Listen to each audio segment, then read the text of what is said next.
Hello everyone, कसे आहात तुम्ही? आशा करते तुम्ही सगळे सुखी आणि स्वस्त असाल. मी दीपाली तुमचं पुन्हा एकदा मनापासून स्वागत करते माझ्या नवीन एका छानशा ब्लॉगमध्ये. तर फ्रेंड्स, हा व्हिडिओ आहे कालचा आणि आजचा असा दोन्ही दिवसाचा व्हिडिओ आज याच्यामध्ये म्हणजे एक ॲडजस्ट केलेला आहे मी. तर हा व्हिडिओ आहे कालचा आणि दुपारची वेळ आहे, इथे दुपारच्या 12 वाजले असतील आणि आम्ही निघालो आहे स्टेशनला, कारण की आत्ताच जरा पाऊस कमी झाला आहे थोडासा आणि त्यामुळं ना मग म्हणलं की ते दळण ठेवायचं होतं ना गव्हाचं, तर ते ठेवून यावं. आणि आज ना आईना साहेबांनी सुट्टी पण घेतली होती, कारण की ते सकाळी ना निघाले होते जॉबला, पण स्टेशनला गेल्यावरती त्यांना कळालं की ट्रेन बंद आहेत आणि मग त्यामुळं ना ते रिटर्न आले आणि नंतर ना मग ट्रेन चालू झाल्या थोड्या वेळाच्या नंतर, पण साहेबांनी घेतली सुट्टी. तर हे बघा आमच्या इथली नदी, तर येताना तुम्हाला दाखवेन जरा जवळून. आता सध्या रिक्षामध्ये होते म्हणून जेवढं दिसलं तेवढं तुम्हाला दाखवते.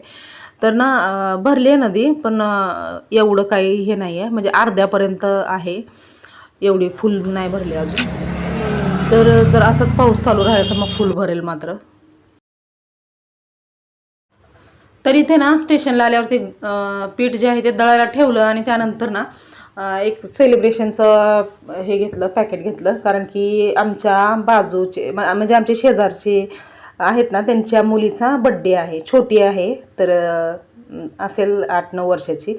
तर त्या मुलीचा बड्डे आहे, तर त्या म्हणजे गिफ्ट आता काय द्यायचं ते कळत नव्हतं, म्हणून आम्ही ते सेलिब्रेशनचं पॅकेट घेतलं गिफ्ट देण्यासाठी.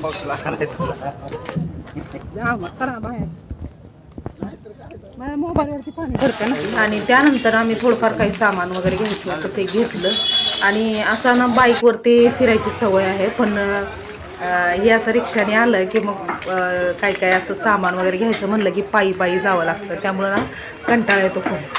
तर इथे बघा साहेब आता ना सुकट वगैरे घ्यायची होती, पण नंतर घेऊ बोलले ते येताना. आता चालू आहे मी फिश घ्यायला, मच्छी घ्यायचं आहे. जायला लागला मी पण स्वतःच बोललो ना पाऊस नाही म्हणून. ना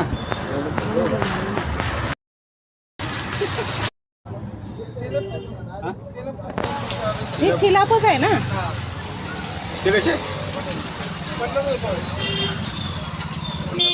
अर्धा किलो मध्ये किती अर्धा किलो बसते बघा. तर त्याला कांदा पेट बनवा, लसूण पेट बनवा, टमाटर पेट बनवा,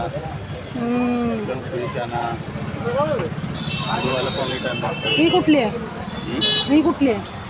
ही खूप आहे. खूप घ्यायचं अर्धा किलो मध्ये 2 बसते.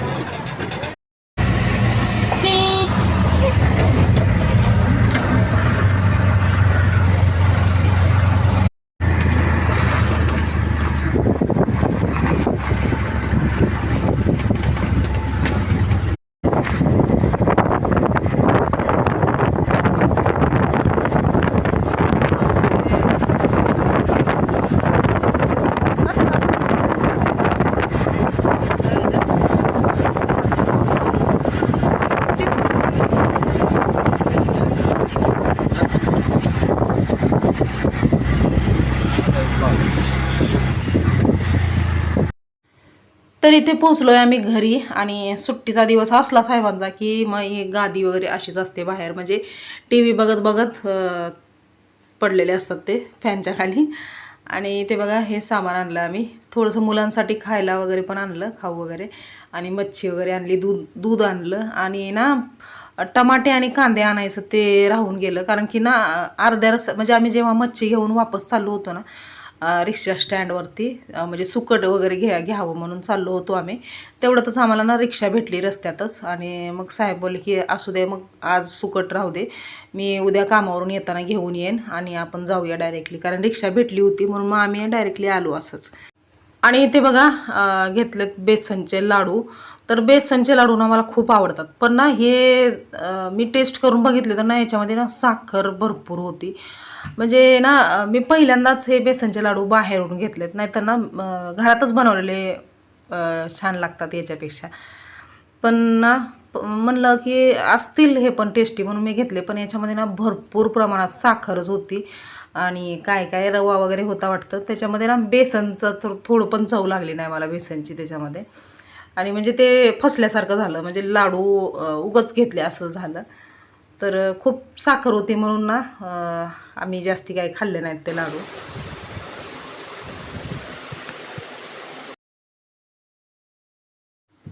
आणि त्यानंतर आता हा व्हिडिओ आहे त्याच्या पुढच्या दिवसाचा, म्हणजे जेव्हा आम्ही स्टेशनवरून आलो त्यानंतर ना घरी आल्यावरती काही व्हिडिओ वगैरे बनवला नाही मी, आणि फक्त स्वयंपाक बनवला, फटाफट जेवण केलं आणि आराम केला दिवसभर, म्हणजे व्हिडिओ वगैरे काय बनवलाच नाही. त्यामुळं ना आता हा व्हिडिओ पुढच्या दिवसाचा डायरेक्टली बघूया.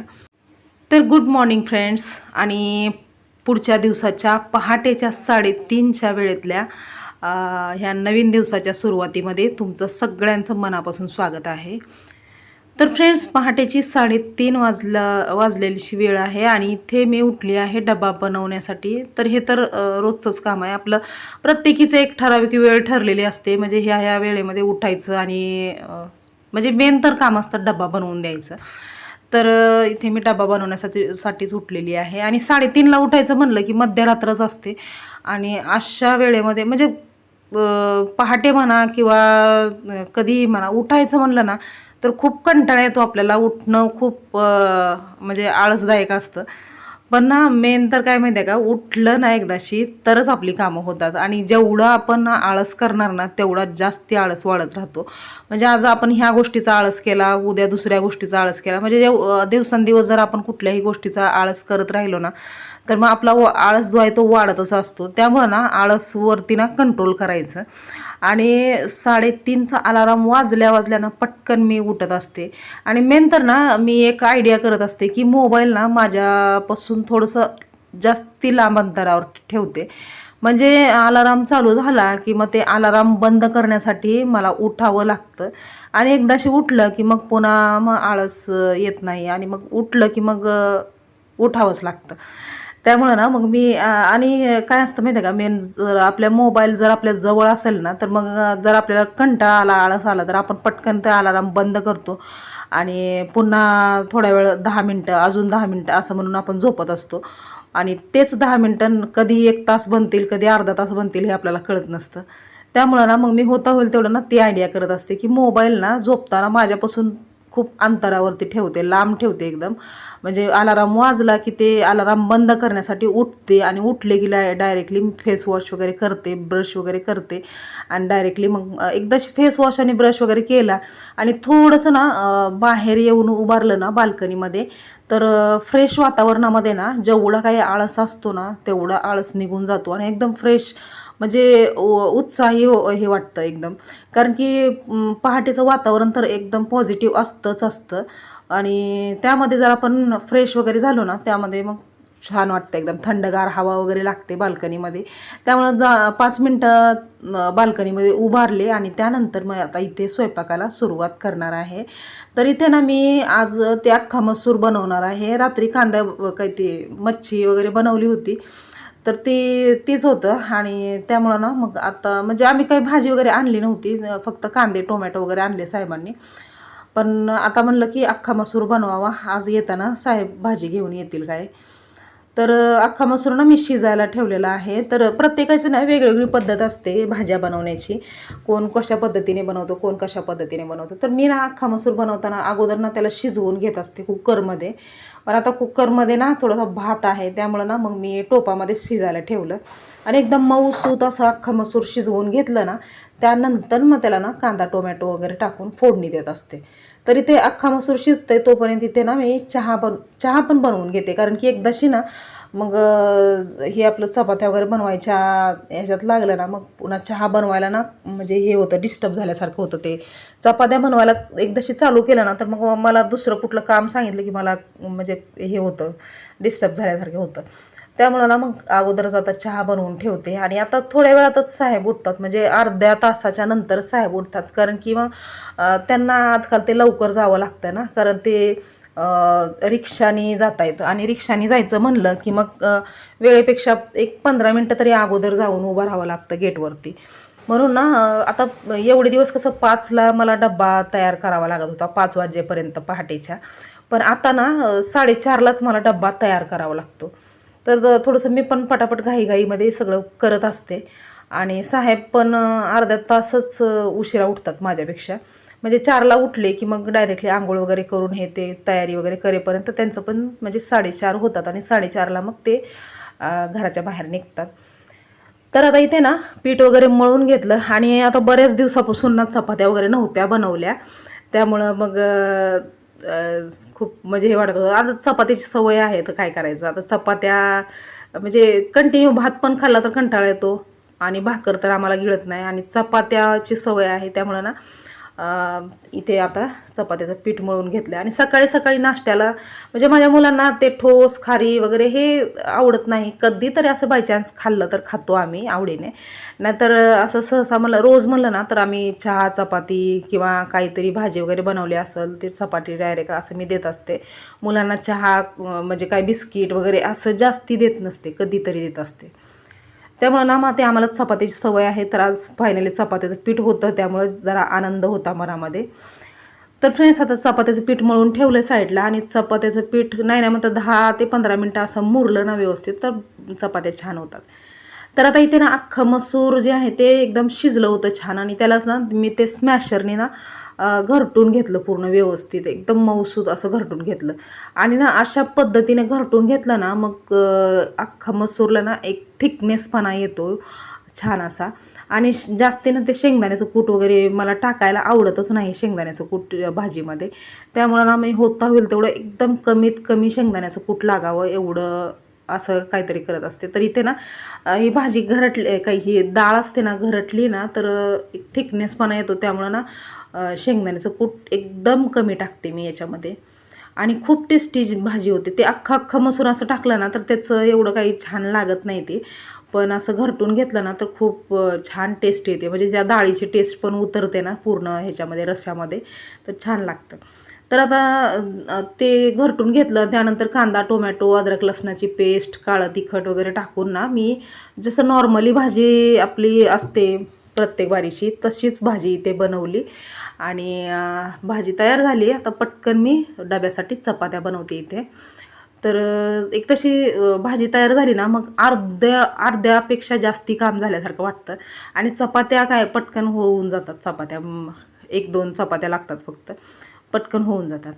तर आता इथे ना काळा चहा ठेवलेला आहे. साहेबांची पण आंघोळ वगैरे झालेली आहे आणि त्यांच्यासाठी आता चहा गरम करते. आणि अगोदर ना ते लिंबू पाणी वगैरे पित होते साहेब, पण आता ना थोडंसं एक अर्ध्यापेक्षा कमी कप असा चहा पितात, म्हणजे फक्त 2च घोट चहा पितात. पण तेवढंच त्यांना म्हणजे हे वाटतं ना फ्रेश वाटतं जरा चहा पिल्यावरती थोडंसं.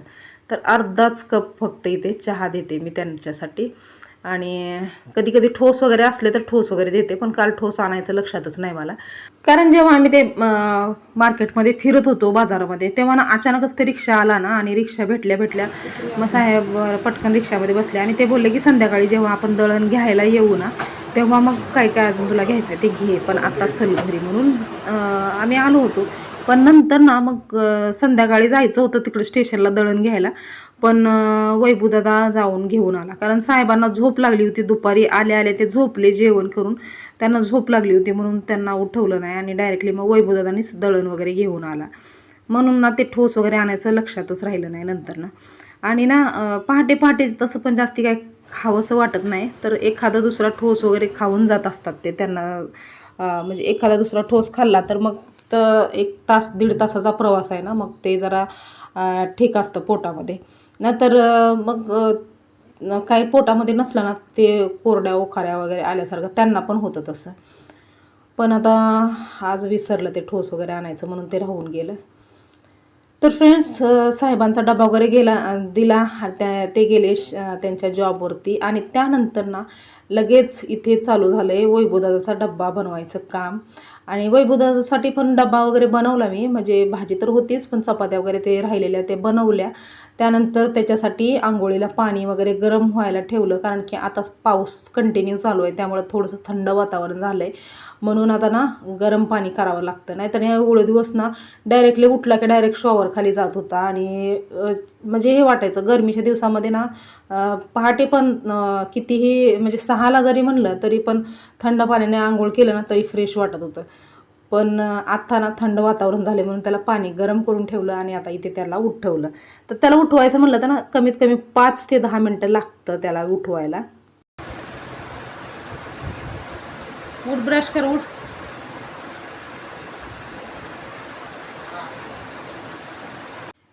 कारण की उठला की मग थोड्या वेळ ना तो बसलेला असतो, म्हणजे बाल्कनीत वगैरे जाऊन बसतो आणि त्यानंतर मग तो आंघोळीला वगैरे जातो. तर आता इथे तो बसला आहे बाल्कनीमध्ये जाऊन आणि माझं काम चालू झालेलं आहे. म्हणजे मी काम एकदाशी उठले ना तर मी स्टार्ट केलं ना तर मी ना थांबत नाही, बसत नाही. कारण की एकदाशी बसलं ना मग मात्र खूप आळस येतो आणि मग ते काम तिथंच स्टॉप होतं आणि मग मग म्हणजे लवकर उठून काही फायदाच नाही. म्हणजे जर आपण बसून राहिलं ना उठून सुद्धा कामं नाही करता बसूनच राहिलं ना मग ते उठूनच काय फायदा आहे मग. त्यामुळं ना मग मी माझी कामं जी आहे ती कंटिन्यू चालू ठेवत असते, जेणेकरून कामं जेवढी लवकरात लवकर होतील तेवढं मग बरं हे होतं. तर आता इथे अंघोळीचं पाणी जे आहे ते गरम झालं होतं, तर मी बकेटामध्ये पाणी टाकायला हे केलं. तोपर्यंत इथे वैभवदादाचं चालू होतं टी व्ही लावायचं आणि टी व्ही लावून त्याला ना सकाळी सकाळी गाणे ऐकत बसतो. त्याला ना गाणे ऐकायची सवय आहे त्याला खूप. आणि मला पण गाणे ऐकावेसे वाटतात सकाळी सकाळी. पण शांत वातावरणामध्ये बाबासाहेबांचे वगैरे गाणे लावले तर छान वाटतं. आणि त्याने तिथं गाणे वगैरे लावलं आणि तो गेला आंघोळीला. त्याची आंघोळ वगैरे झाली तोपर्यंत इथे माझी जेवढी काही कामं असतात तेवढी मी उरकण्याचा प्रयत्न करत असते. छोटी छोटीच कामं असतात सगळी सकाळी सकाळी, पण भरपूर कामं असतात. तर इथे मी सगळी कामं उरकून घेते. आणि आता अन्नूताईचं बघा चालू आहे झोप. तर तिचे पण आता लवकरच कॉलेज वगैरे चालू होईल आणि एकदाशी कॉलेज वगैरे चालू झालं की मग तिचं पण धावपळ होणारच. मग पण आता ना सध्या कॉलेज अजून चालू झालेलं नाही, म्हणून मी ना तिला जाऊ दे आराम करू दे असं म्हणून तिला एवढं लवकर उठवत नाही. हां, म्हणजे 7 वाजेपर्यंत उठते ती, पण एवढं लवकर नाही उठवत तिला. आणि त्यानंतर मग मी इथं आले होते बेडरूममध्ये बेडशीट वगैरे चेंज करण्यासाठी. पण मला नंतर लक्षात आलं की आज ना ते स्टँड लावून घेते मी, कपड्याचं जे स्टँड आहे ना तर ते ना मी काढून फोल्ड करून इथे ह्याच्यामध्ये ठेवलं होतं पलंगाच्या बॉक्समध्ये. कारण की आता उन्हाळ्यामध्ये तर काही कपडे वगैरे सुकवण्याचा काही प्रॉब्लेम नव्हताच, त्यामुळं ना मग मी ते स्टँड जो आहे तो म्हणजे खालचे फक्त स्टँड तेवढा ठेवला होता, बाकी वरचा जेवढा भाग होता ना तेवढा मी काढून इथे ठेवला होता पलंगामध्ये. म्हणजे जसं गरज पडेल तसं ते काढता येतं, ठेवता येतं. हे एक चांगली गोष्ट आहे याची. तर ना हे आता मी लावून घेणार आहे, कारण की आता कंटिन्यू पाऊस चालू आहे ना आणि आता कपडे सुकवायचा जरा प्रॉब्लेम झालेला आहे. आता उन्हाळ्यामध्ये एवढा भयंकर उन्हाळा होता की कपडे सुकायला टाकले की 1 ते 2 तासामध्ये कपडे सुकत होते, चांगले कडक कपडे सुकत होते. पण आता ना हे कंटिन्यू पाऊस असल्यामुळे ना कपडे सुकायला थोडंसं प्रॉब्लेम होतो, म्हणून मी हे वरचा जो भाग आहे तेवढा फक्त लावायचा राहिला होता, बाकी खालचा भाग तसाच्या तसाच होता. पण वरचा भाग लावायचा राहिला होता, ते लावत होते मी. आणि हे लावता लावताना माझ्या अचानक लक्षात आलं की हे जे हे कपडे सुकवण्याचे जे ब्रॅकेट आहेत ना, ते एकदम असं खाली कोलमडल्यासारखे होत होते. तर मग मी ना अगोदर हे वरचं पूर्ण बसवलं आणि त्यानंतर मग मी बघितलं की वरचं जे मी बसवलेलं आहे ना, ते व्यवस्थित एकदम ताट असं हे राहतं, ते खाली असं कोलमडत नाही. पण जे हे अनुष्काने आणि साहेबाने जे बसवलं होतं गेल्या वारीनं, तर ते खाली कोलमडतंय. तर ते कशामुळं कोलमडतंय हे माझ्या नंतर लक्षात आलं. आणि तेव्हा माझ्या लक्षात आलं की त्यांनी ना ते जे बसवायचं जे हे असतं ना, तर ते चुकीचं बसवलं होतं. म्हणजे उलटं बसवलं होतं, त्यामुळं ना ते खाली कोलमडत होतं. आणि मग मी ना अनुष्काला बोलवले आणि तिला दाखवलं, हे बघ म्हणलं, तू आणि तुझ्या पप्पाने सगळं चुकीचं बसवलं होतं, उलटं बसवलं होतं. आणि आता मग मी व्यवस्थित बसवलं तर सगळं व्यवस्थित राहते. आता कितीही जड कपडे टाकले ना याच्यावरती सुकायला, तरीसुद्धा हे कोलमडणार नाही, एकदम ताट एकदम व्यवस्थित राहत होतं. तर अनुष्का पण बोलली, हां आमच्याकडून थोडंसं झालं मिस्टेक. पण मला काय वाटायचं माहिती आहे का, की हे जे स्टँड हे कोलमडत होतं ना, एका म्हणजे असं जरा पण वजनदार कपडे टाकले की ते असं खाली झुकायचं. तर ना मला काय वाटायचं की मी गलत प्रोडक्ट घेतलं आहे आणि व्यवस्थित नाही, हे चुकीचं घेतलं आहे मी, असं म्हणजे मला हे वाटायचं की मी चुकीचं घेतलं आहे आणि हे माझा स्टँड जो आहे तो खराब झाला आहे असं वाटायचं मला. पण नंतर कळालं की स्टँड खराब नव्हता, तर चुकीचं बसवल्यामुळं ते हे होत होतं. आणि आत्ता बघा याच्यावरती ना हे जसं आहे ना तसंच राहतं. याला कितीही वजनदार वैभवदार जीन्स वगैरे पण टाकल्या ना ह्याच्यावरती, तरीसुद्धा ते हे होत नव्हतं, खाली होत नव्हते. आणि आता पावसाच्या दिवसामध्ये तर खास करून याची खूप गरज असते. कारण की ना पावसाच्या दिवसात ना जिथे आपण बसणार, म्हणजे फॅन जिथे चालू असतो, हॉलमध्ये चालू असला की हॉलमध्ये नेता येतो स्टँड, बेडरूममध्ये चालू असला की बेडरूममध्ये नेता येतो. आणि ह्याचं ना हेच एक चांगली क्वालिटी आहे की म्हणजे जास्ती पसारा पण दिसत नाही कपड्यांचा आणि आपलं फॅन ह्याच्यासाठी एक्स्ट्रा लावायची गरज नाही. आता जर आपण रशी जर बांधली बेडरूममध्ये, तर बेडरूममधला कंटिन्यू फॅन चालू ठेवावा लागतो, तेव्हा ते कपडे सुकतात. पण हे स्टँड असलं ना तर मग तसं काही प्रॉब्लेम होतच नाही. आपल्याला हॉलमध्ये बसायचं असलं तर हॉलमध्ये घेऊन जायचं स्टँड आणि बेडरूममध्ये बसायचं असलं तर बेडरूममध्ये घेऊन जायचं स्टँड. अशा पद्धतीने ना म्हणजे स्टँड घेतल्यामुळं थोडंसं सोयीस्कर होतं पावसाळ्यामध्ये. तरी ते बघा कंटिन्यू पाऊस चालूच आहे. आणि इथे ना आमच्या इथे एक मात्र पॉझिटिव्ह गोष्ट आहे की ना कितीही पाऊस पडला ना तरी रस्त्यावरती मात्र कधीच पाणी जमा होत नाही. हां, नदीला पाणी थोडंसं वाढतं, कमी होतं, असं होतं, पण ना रस्त्यावरती पाणी कधीच म्हणजे हे होत नाही. आणि भरपूर ठिकाणी म्हणजे ते ना रस्त्यावरती पाणी जमा झालं की म्हणजे जाता येता तर येत नाही, वाहनांना पण जाता येत नाही, मुलं शाळेत वगैरे जात असतात, कुठं काही करंट वगैरे उतरला कुठल्या पाण्यामध्ये काही हे झालं तर म्हणजे ती भीती असते ना मनामध्ये. पण इथं ना असं काही हे नाही की पाणी वगैरे कुठं साठतच नाही असं. कितीही पाऊस, आता लगातार 3-4 दिवसापासून पाऊस चालू होता, पण तरीसुद्धा असं रस्त्यावरती पाणी कधीही साठलं नाही. त्यामुळे इकडचं हे एक पॉझिटिव्ह पॉईंट वाटतो मला छान असा. तर फ्रेंड्स, आता इथे ना आंघोळ वगैरे झालेली आहे माझी आणि आता मी इथे कपडे पण धुवून आणले, तर कपडे सुकायला टाकते. आणि हवा पाऊस कंटिन्यू चालू आहे, त्यामुळं ना कपडे फक्त त्याचं कपड्याचं पाणी गळेपर्यंत फक्त मी बाहेर ठेवत असते आणि त्यानंतर ना मग स्टँडवरती टाकत असते कपडे. तर फ्रेंड्स, आता वेळ झालेली आहे हा ब्लॉग इथेच थांबवण्याची. तर आजचा हा ब्लॉग तुम्हाला कसा वाटला हे कॉमेंट करून सांगायला विसरू नका. आणि तुमचा ना एक कॉमेंट जो असतो तो मला प्रोत्साहन देत असतो, म्हणजे नवीन व्हिडिओ बनवण्यासाठी. कारण की तुमचे कॉमेंट वाचले ना तर मग मनाला छान वाटतं की हां, उत्साह येतो की नवीन अजून एक व्हिडिओ बनवावा छानसा, असं वाटतं. त्यामुळे ना छान कॉमेंट करायला विसरू नका. व्हिडिओ आवडला असेल तर लाईक करा, शेअर करा आणि चॅनलवर जर नवीन असाल तर चॅनलला सबस्क्राईब करायला विसरू नका. तर पुन्हा लवकरच आपण भेटूया नवीन एका छानशा ब्लॉगमध्ये. तोपर्यंत स्वस्त राहा आणि मस्त राहा. बाय.